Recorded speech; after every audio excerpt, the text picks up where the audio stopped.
Welcome to this week's edition of Latest in Lewes. A look at life in Lewes and the district surrounding it. And if it's November the 5th, it's bonfire. That's the one. I'm here in the Maltings in Lewes with Gustav Temple, originator of the Chap magazine, one of the more idiosyncratic institutions here in Lewes. Gustav, what is a chap? Well, that's quite a tricky question, Norman. A chap is someone who takes the mannerisms, the clothes, the style of a bygone era, all the bygone eras that we like, which are the 20s, the 30s, the 40s, the 50s, and tries to kind of update them and fit them into the modern world, but deliberately jarring a bit so it creates a kind of revolutionary stance against what we see as a kind of blandness of modern life. Are you a bit dispirited that your enthusiasm for tweed and for pipes is perhaps not being picked up by the people of Lewes? Not at all. I've seen quite a few chaps walking around Lewes since we arrived. In fact, before we arrived, I think Lewes has always been a very chappy kind of town. The eccentric quota of Lewes is reasonably high, you know, by national standards. There could be a bit more tweed, yes. And of course, we lost Hugh Ray now, so that's another disappointment on the tweed front. Darcy Clothing, who's situated upstairs, are still providing Lewes with plenty of good old-fashioned trousers and braces and all the accoutrements of a chap. So I think, yes, we still have work to do. Your magazine's been going for 17 years now. How is it selling? Well, given that we started off by selling about 5 copies of the first issue, which was printed in a photocopy shop, and it's now selling around 10,000 copies every 2 months, and I sold another copy today to you. So that's 10,001. Who's buying this magazine? Right, well, the chap is distributed nationwide through WH Smith's, so it's sold in all the Smiths, including the one in Lewes, but we also have lots of sales through small independent outlets. So, for example, the chap and the Needlemakers sells us down there. Quite a few fashion retailers like to sell the chap. We have 3,500 subscribers all over the world, but mainly in the UK. I've seen this Chap Olympiad, yes, which includes some extraordinary events. Yes, the Chap Olympics, or the Chap Olympiad, we have 2 names for it. It's an annual celebration of sporting tomfoolery. So we do it in London, and we try and get everyone to come dressed up to the nines, and then to do sports which are nothing to do with sport. So it's basically for people who are quite bad at sport. So Aunt Avoidance is one of our keynote events, and it involves walking down a track past 6 strategically placed aunts who will try and badger the contestants in the way that Bertie Wooster used to be badgered by his aunt for a kiss or to send a telegram. Just verbally, I hope. Just verbally, yes. Yes, there's no molestation. And if they make it to the finishing line, they get a prize. Other events include umbrella jousting. I mean, a gentleman never unfurls his umbrella anyway. No, indeed so. So, you know, even on a day like today, a gentleman uses his umbrella to hail a taxi cab, as I'm sure you know. Indeed, except you may have difficulty in Lewes. He would have difficulty doing that in Lewes, that's true, yes. Yes. Well, now, this copy I've got here has a wonderful Patrick McNeil's John Steed on the cover, who must be the ultimate chap. You know, he had that sort of wit and humour and that sort of laughing at himself, yet taking his gentlemanly principles very seriously, but, you know, quite prepared to enter into a fight with an umbrella, which I think is, you know, a very chappish thing to do. But we also have an episode of The Chap here with the rather lovely Diana Rigg as Emma Peel. So is a woman a chap? I mean, the whole point of chap is it's really meant to be beyond boundaries of race or gender or age or anything. So really a woman can be a chap. Emma Peel is, I think, the ultimate chap, yes, because she had style, substance, spunk, vigour, determination. She was funny, she was charming, she held her own amongst the chaps. So we had a brace of chaps for the Avengers. We had a brace of chaps. Yeah, we try and mention the Avengers at least once every issue. Now, what on earth is this? An electric tie press? It's a 50s bit of technology which, for some strange reason, isn't made anymore. So you put it inside your tie from the underneath. You can try it out if you like. Put it from the underside here. Put it right in the tie. You're right up to the knot. Yeah. Okay. And then you find a light socket to put that in. Plug it into the light socket, and hey presto, your tie will be pressed in about 3.5 hours. Now, I've been astonished to find out that unlike most retailers, or all retailers, you actually have a manifesto. Thou shalt always wear tweed. Thou shalt never not smoke. Thou shalt never ever wear pantaloon denim. Yes, so the pantaloon denim question. I really genuinely don't understand why any man over the age of 18 should ever wear a pair of jeans. There's thousands of other fabrics just as good as jeans. If you want to look a bit rough and ready, you can wear corduroy. You know, if you want to look eccentric, you can wear, I don't know, purple moleskin. There's this perception that middle-aged men have that they're going to hold on to their youth by wearing jeans. They're not fooling anyone. So it continues our manifesto to just spread, you know, goodness and chappishness into the world. Are you going to recommend motor vehicles? Well, I'm a fan of the Rover P4 myself, because it's a scaled down, it's like a workaday chap's vehicle. I mean, someone I interviewed once called Earl Okin, who's a musician, described it as a gentleman's club on wheels. Well, no, I have to confess I have a Triumph Herald convertible, so have I been sent to Siberia on that basis? Not at all. You've obviously gone for the sportier side of a vintage car, and I think that's wonderful. I struggle to find any car built before 1966 that isn't utterly beautiful and stylish. Well, there we entirely agree. Good. Thank you.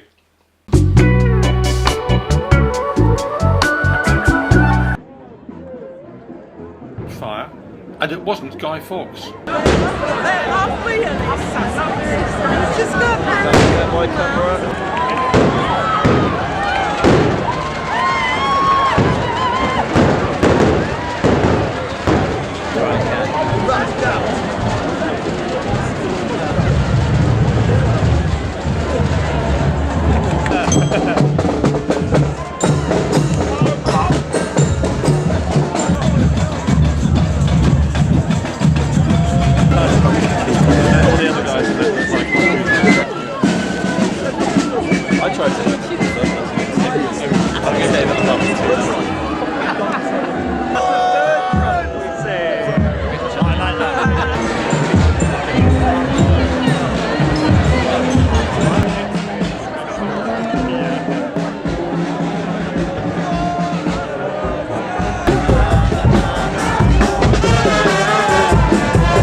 Hello, darling. I'll be late home for dinner. How very thoughtful of me to let the good lady know. But if you do it while driving your car on your handheld mobile, it will be an expensive meal. If the police catch you, you'll get 3 penalty points on your licence, £100 fine. And if you have been particularly dangerous while driving, the fine could rise to £1,000 and being disqualified from driving. It's dangerous and has cost lives. Vandalism is the deliberate act of destroying or defacing the property of another person without permission. That includes graffiti. If you want to practice this art form, do it on your own house. If you do it on someone else's property, you've broken the law, no matter how pretty it is. Do have a thought for people in France. They're breaking the law if they call a pig Napoleon. Back at home, it's illegal to keep a pigsty in front of your house. And rugby players take note, it's illegal to sing any profane or obscene song or ballad in any street. If Monday morning is wash day for you, then dry it in the back of the garden. It's illegal to erect a washing line across any street. Finally, a warning to our local MP. A statute brought into law in 1313 forbids the wearing of armour by members of Parliament when they go to the House of Commons. The law has never been repealed.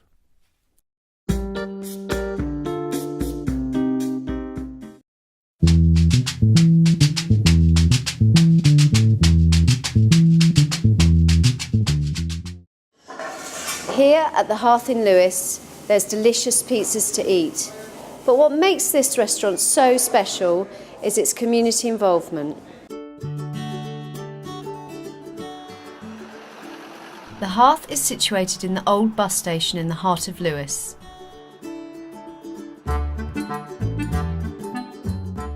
Owner Michael Hansen opened the Hearth in 2012.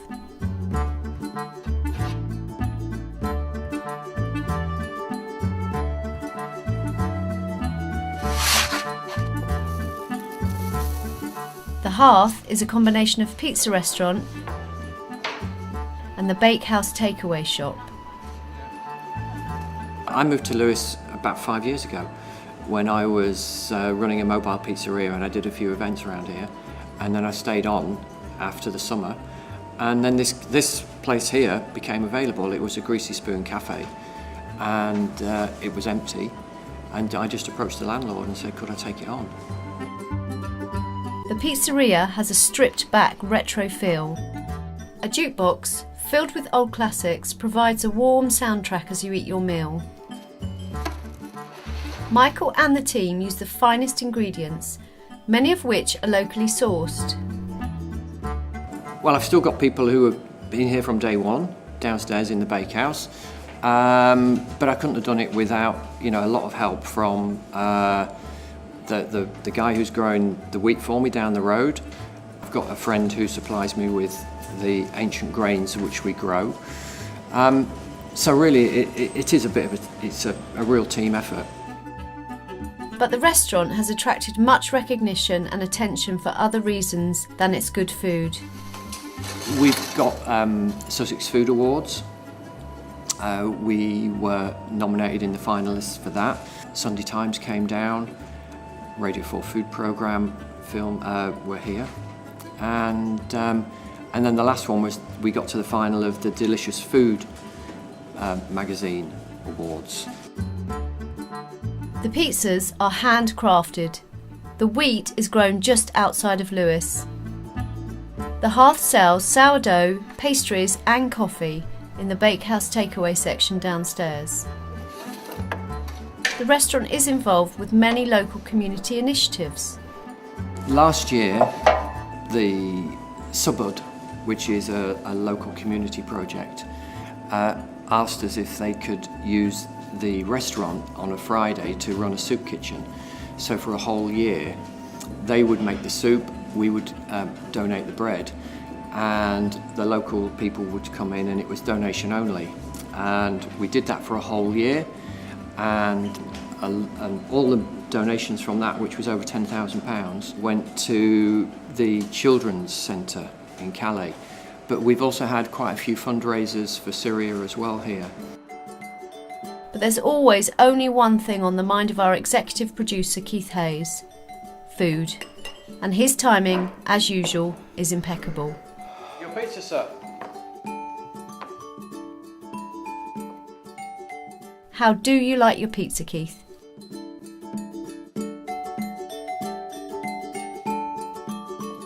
This is Donna Robertson at the Hearth in Lewes for Chalk TV.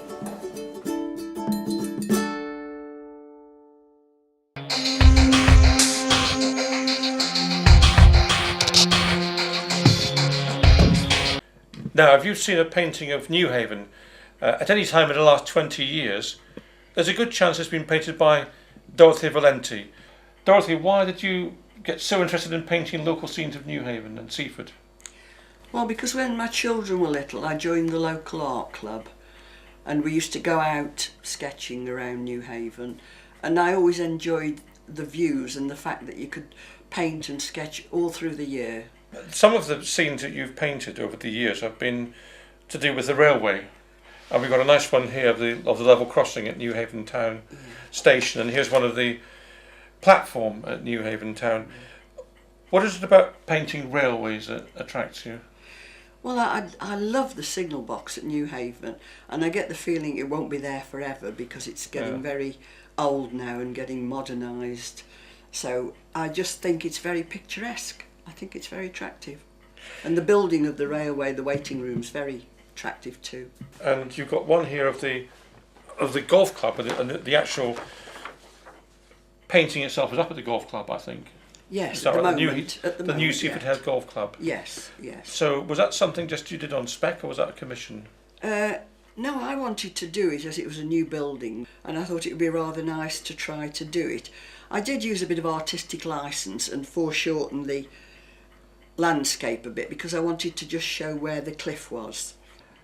Now, what people won't have seen, of course, because you haven't exhibited them, are your sketches, which you've just done in lots of sketchbooks, which we've got here in your house. Yeah. So here's Newhaven Station, and that's that signal box you like, Yes, love it. I think. And then we've got Seaford Seafront from 2012, and then the cafe sailing down there, the club. sailing that's club. the sailing club, yes. And then we've got Seaford Yacht Club, Yeah, some of the... Lunch Sunday, and then this one which is instantly recognisable, I think, of Seaford. I keep one of these sketchbooks on the go every year, How many have you got? about 70 or more. A very popular one, that. I like to do night scenes. That was another one. I had an exhibition of those. And then, and talking of Splash Point, then we've got the yes, colour one here Yes. of Splash Point. Yeah. So this was just done for your own amusement, really. Just, pleasant pastime really when I was not doing a big picture. Just easy and convenient just to get a sketchbook out. And that's the old lifeboat house. This was done in 2001. And while I was painting it, which is the benefit of painting on location, that fishing boat came in, typical Newhaven, with all the birds following it, looking for some fish. And I like the old waterfront as it was, and the bridge, before all the new buildings went on.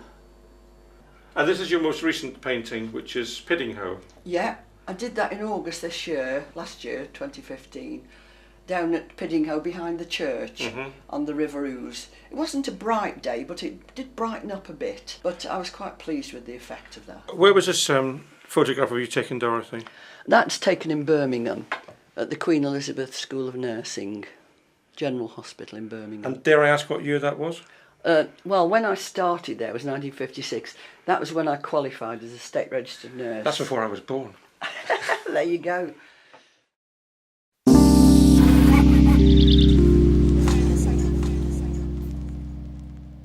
Hi, my name is Helen Kane. I'm an accordionist, and this is Corinne.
Right folks, on today's show I'm very excited because the special guest at Splashpoint Jazz Club was amazing vibraphone player Roger Beaujolais.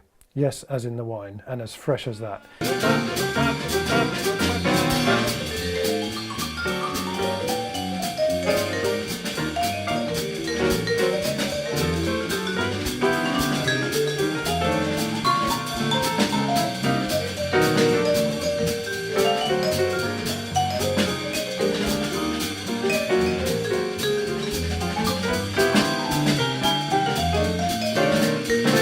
How would you advise a young child maybe who's thinking of taking this up? Surely there's something better to do. that applies to anything in jazz, really. Yeah. Come on, vibraphone is the perfect combination I of love melody, it. I love harmony, it. and percussion. I love it. No, absolutely. I'm not, I'm joking. I think it's a beautiful thing. I think it's wonderful. I agree. It was flawless. It was beautiful. It can produce an ambience that no other instrument can.